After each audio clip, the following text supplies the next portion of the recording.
Lokas es veidoju uz zīda lakata. Ietinu mitros matos. Izžāvēju un lokas ir gatavs. Uz tā paša zīda lakata ielikts frizūriņai. Tā. Un, protams, ka es varu paņemt lokšķēres dažādākās.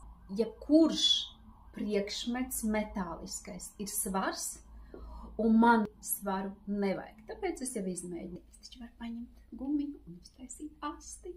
Tā kā es to darīju pie šortiņiem.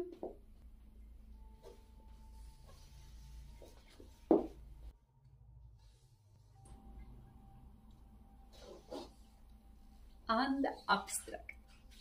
Zīda lakats.